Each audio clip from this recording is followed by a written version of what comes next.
ये कहानी है चैंपियंस ट्रॉफी भारत पाकिस्तान के उस मैच की जब पूरा पाकिस्तान विराट के खराब फॉर्म को देखकर उनका मजाक उड़ा रहा था।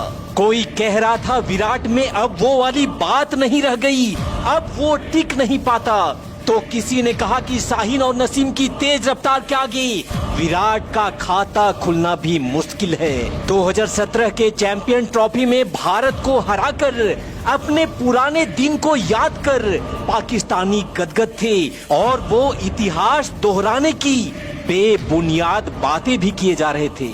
लेकिन जो बीत गई वो बात गई। वो साल था 2017 का और ये साल था 2025 का।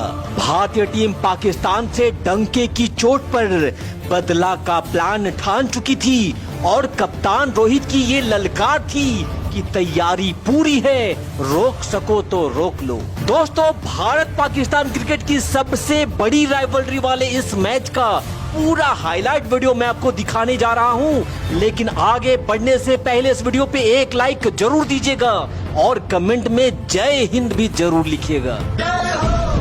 दुबई का क्रिकेट स्टेडियम इस महासंग्राम के लिए सज चुका था।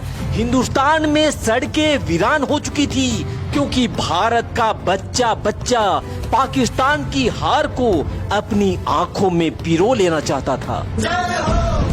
इंतजार की घड़ी पास आती है, वक्त होता है टॉस का और फिर दोनों टीम के कप्तान टॉस के लिए बीच मैदान पर आते हैं, जहां टॉस में सिक्का पाकिस्तान के पक्ष में गिरता है और पाकिस्तान टीम पहले बल्लेबाजी करने का फैसला करती है। चूंकि जसप्रीत बुमराह चोट के कारण भारतीय टीम का हिस्सा नहीं थे, इसलिए बुमराह की गैर मौजूदगी में पाकिस्तान का आधा टेंशन तो ऐसे ही हट गया था और यही वजह थी कि पाकिस्तान की पारी की शुरुआत करने आए इमामुल हक और बाबर आजम ने बिंदास बल्लेबाजी करते हुए पाकिस्तान को एक सधी शुरुआत दिलवाई।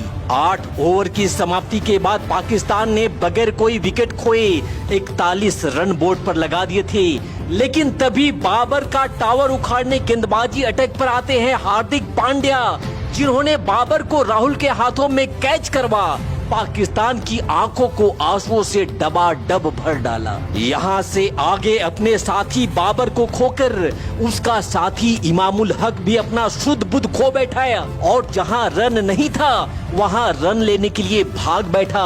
लेकिन इमामुल के रास्ते में खड़े थे अक्षर पटेल, जिन्होंने अर्जुन के तीर की तरह एक ऐसा भेद निशाना मारा कि बेचारे इमामुल हक को भी पवेलियन की राह पकड़ना पड़ा। लेकिन अब यहाँ से आगे बल्लेबाजी के लिए आते हैं टीम पाकिस्तान के कप्तान मोहम्मद रिजवान, जिन्होंने सऊद शकील के साथ मिलकर ऐसा टुक टुक करना शुरू किया कि भाई साहब क्या ही बताए, लग ही नहीं रहा था यहाँ वनडे मैच चल रहा हो।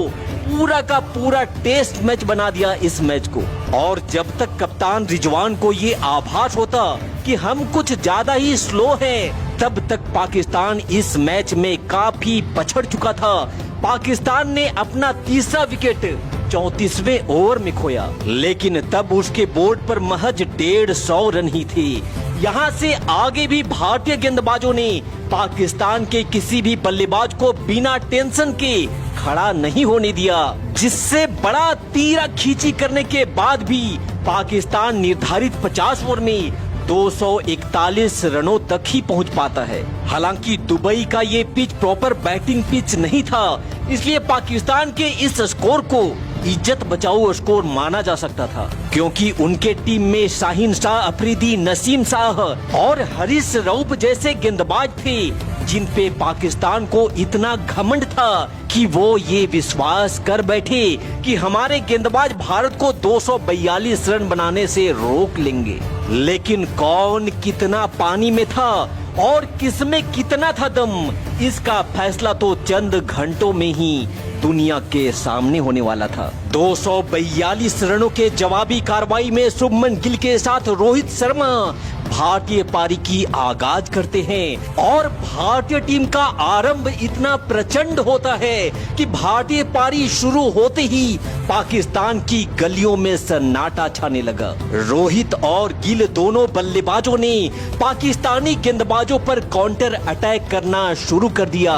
शाहीन शाह अफरीदी हो या नसीम शाह, यहाँ किसी की रफ्तार कोई काम नहीं आ रही थी। लेकिन तभी घटती है वो घटना जब अचानक भारतीय खेमे में सन्नाटा पसर जाता है, क्योंकि भारतीय कप्तान रोहित शर्मा 15 बॉल में 20 रन बनाकर आउट हो चुके थे और 31 पे भारत ने अपना पहला विकेट खो दिया था। अब भारतीय पारी की कमान संभालने की बारी विराट कोहली की थी, जिनको पूरा पाकिस्तान उनके खराब फॉर्म को देखकर उन्हें काफी हल्का समझ रहा था।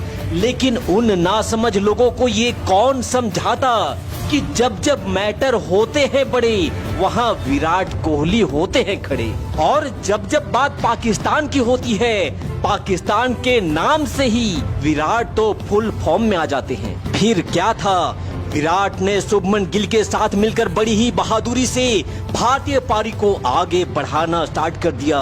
विराट और शुभमन गिल के बीच की ये साझेदारी जैसे जैसे आगे बढ़ रही थी, पाकिस्तान को उसकी हार उसके आंखों के सामने दिखने लगा था। यहाँ एक छोर से गिल आंधी थे तो दूसरी छोर पे विराट भी किसी सुनामी से कम नहीं थे। हरीश रऊफ हो, शाहीन शाह अफरीदी हो या नसीम शाह, आज हर कोई विराट और गिल के बल्ले की मार झेल रहा था। हालांकि पारी के 18वें ओवर में जब भारत का स्कोर 100 रन था, तब 46 रन बनाकर गिल भी आउट हो जाते हैं। लेकिन तब विराट का साथ देने मैदान पर बल्लेबाजी के लिए आते हैं श्रेयस अय्यर, जो दूसरी छोर पर विराट के लिए सारथी बन करके खड़े हो जाते हैं। वैसे तो आज विराट किसी भी गेंदबाज को बकसने के मूड में नहीं थे, लेकिन पाकिस्तान की सबसे बड़ी ताकत और उसका गुरूर शाहीन शाह अफरीदी पर विराट को आज कुछ ज्यादा ही प्यार आ रहा था। शाहीन की गेंद पर विराट ने 100 के भी अधिक स्ट्राइक रेट से बल्लेबाजी करी और देखते ही देखते विराट ने पाकिस्तान के खिलाफ अपना एक और अर्धशतक अपने नाम जोड़ लिया। जिस विराट को पाकिस्तान आउट ऑफ फॉर्म समझ हल्के में ले रहा था, उसने दुबई के भरे बाजार में पाकिस्तान की ऐसी बैंड बजा डाली थी कि 2017 के इतिहास को दोहराने की बात करने वाला पाकिस्तान खुद टूर्नामेंट में अपनी जगह तक नहीं बचा पाया। विराट ने चौका के साथ बादशाही अंदाज में शतक लगाया और 45 बॉल शेष रहते ही पाकिस्तान के घमंड को चकनाचूर कर उसे हार के मजे चखा दिए। तो